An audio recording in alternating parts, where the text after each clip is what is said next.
सांगलीचे आयुक्त शुभम गुप्ता यांचा कोट्यवधींचा भ्रष्टाचार उघड। आदिवासी प्रकल्प अधिकारी असताना बोगस गाई म्हशींच्या वाटपाद्वारे अपहार। नाशिक शहरामध्ये कालच्या दंगलीनंतर आज तणावपूर्ण शांतता। पालकमंत्री दादा भुसे यांनी बोलावली तातडीची बैठक। दोन्ही बाजूच्या गटांवरती गुन्हे दाखल।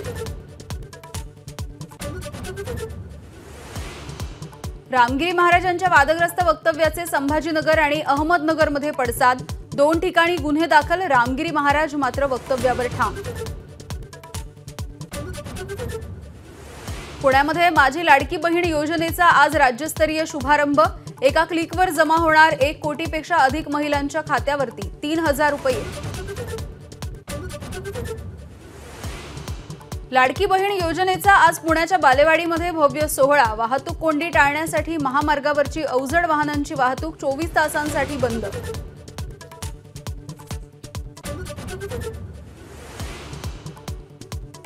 मी उत्पन्नाची कागदपत्र घेऊन येते, तुम्हीही आणा। अंजली दमानिया यांचं अजित पवार यांना थेट आव्हान।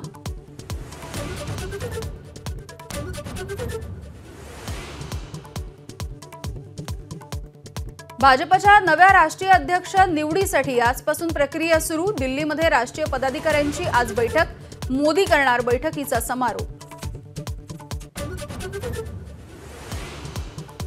राहुल गांधी काँग्रेसच्या मुंबईतल्या सभेला येणार नाहीत। प्रदेशाध्यक्ष नाना पटोले यांची माहिती। तर 20 तारखेची सभा सुद्धा बीकेसीच्या ऐवजी षण्मुखानंद हॉलमध्ये होणार।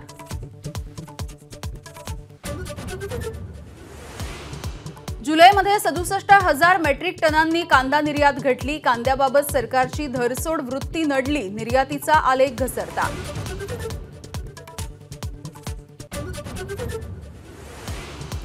कोलकात्यामधल्या महिला डॉक्टर अत्याचार प्रकरणी इंडियन मेडिकल असोसिएशनचा 24 तास देशव्यापी संप। तर विविध संघटनांचा जंतर मंतरवर मोर्चा।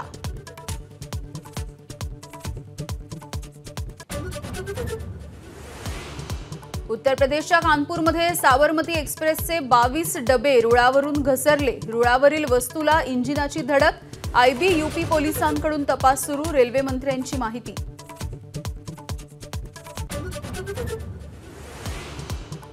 कुस्तीपटू विनेश फोगाट पॅरिसमधून आज मायदेशी परतणार। हरियाणामध्ये 125 किलोमीटर पर्यंत ठिकठिकाणी होणार जंगी स्वागत।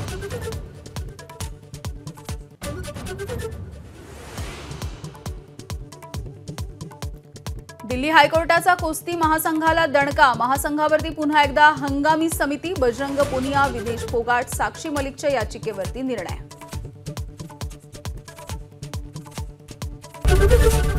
एबीपी माझा, उघडा डोळे बघा नीट।